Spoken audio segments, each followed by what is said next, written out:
Bem-vindo ao canal Aprende Aí. Olha, em 1968, Stanley Kubrick lançou uma coisa que não era só um filme, era um verdadeiro titã do cinema, sabe? Uma reflexão filosófica que, mesmo mais de 50 anos depois, continua a intrigar e a inspirar todo mundo. Então vamos juntos desvendar 2001, Uma Odisseia no Espaço. Para a gente entender o legado do filme, a gente precisa começar por um paradoxo, uma coisa bem curiosa. Na noite da estreia, a reação do público foi, nossa, tudo menos unânime.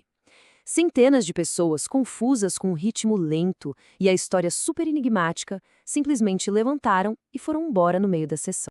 E não foi só o público, não. A crítica especializada também ficou sem saber o que pensar.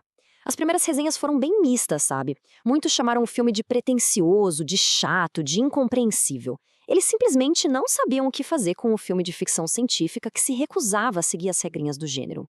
Mas aí, apesar de toda essa confusão e das críticas divididas, aconteceu algo totalmente inesperado. O público em geral foi em massa assistir. As filas dobravam o quarteirão e, no final das contas, 2001 se tornou o filme de maior bilheteria de 1968. Incrível, né? Isso nos leva à pergunta principal. O que aquele público viu que os críticos e as pessoas que saíram da sala não conseguiram enxergar? Para desvendar esse mistério, a gente precisa analisar o filme camada por camada, começando pela base de tudo. A primeira camada do brilhantismo desse filme é a dedicação rigorosa à ciência, à tecnologia. Kubrick estava determinado a fazer o primeiro filme de ficção científica que fosse levado a sério como arte. E para isso, ele e o autor Arthur C. Clarke construíram um futuro que parecia não só possível, mas quase inevitável. O que é realmente assustador é o quão precisos eles foram ao prever o nosso presente. Décadas antes de qualquer coisa parecida existir, o filme já mostrava videochamadas, tablets para entretenimento e uma inteligência artificial que conversava de forma supernatural. Eles não estavam só imaginando, eles estavam extrapolando a partir da ciência real dos anos 60. E isso aqui ilustra o ponto perfeitamente. Em uma cena, um astronauta assiste a notícias num aparelho que é basicamente um iPad. E a conversa com o HAL 991, o computador da nave, soa incrivelmente parecida com as interações que a gente tem hoje com assistentes de IA avançados. Tá, mas se eles acertaram tanto nos detalhes, por que a gente ainda não tem colônias na Lua ou missões tripuladas para Júpiter? Bom, uma teoria bem interessante do economista Robert J. Gordon sugere que o filme capturou o auge do otimismo tecnológico da corrida espacial. Ele argumenta que o século especial de inovações que transformaram o mundo, tipo a eletricidade e a aviação, acabou ali por volta de 1970. Depois disso, o progresso ficou mais lento, mais gradual, deixando as visões mais grandiosas de 2001 um pouco fora do nosso alcance, pelo menos por enquanto. Agora, como é que essa visão tão ambiciosa ganhou vida numa época antes da computação gráfica, do CGI? A resposta é que Kubrick e a equipe dele tiveram que, literalmente, inventar técnicas para criar o impossível, estabelecendo um padrão para efeitos visuais que dura até hoje. Para se ter uma ideia da escala, pensa só nisso. Para simular a gravidade artificial na nave Discovery, eles construíram uma centrífuga gigante de verdade. Era uma espécie de roda gigante que ficava dentro do cenário. E o custo? $750 mil em 1968. Isso era uma fortuna absurda para um único set, um valor que hoje seria de milhões. Foi um feito de engenharia por si só. Mas talvez o efeito mais famoso de todos seja a sequência do Stargate.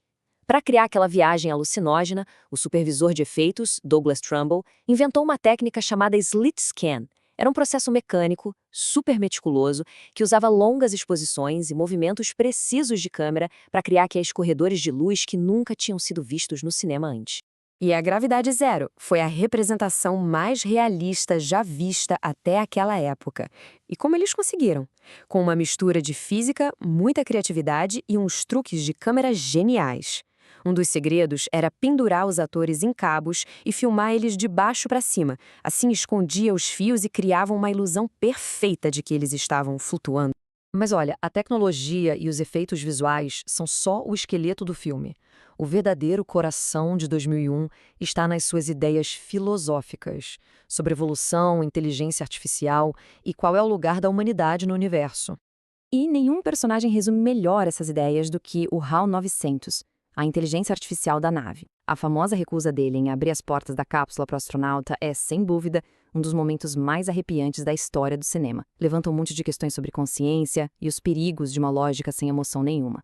A grande sacada aqui é o seguinte: diferente de muitas IAs mais modernas do cinema, como o adorável Wall-E, que é todo movido por emoções, o HAL é aterrorizante justamente pela falta delas. Para ele, a missão é tudo, e os humanos são só variáveis que podem ser descartadas se atrapalharem o objetivo. É uma visão que já previa os dilemas éticos da IA que a gente discute hoje. O outro grande mistério do filme é, claro, o monolito negro. Ele aparece em 4 momentos-chave, sempre funcionando como um gatilho para o próximo salto evolutivo da humanidade. Da primeira ferramenta ao primeiro contato e até a transformação final, o monolito é o motor silencioso de toda a nossa odisseia. E isso nos leva àquele final enigmático. O que, afinal, acontece com o astronauta David Bowman? Existem várias teorias. Uma diz que ele é guiado por alienígenas para o próximo passo da evolução.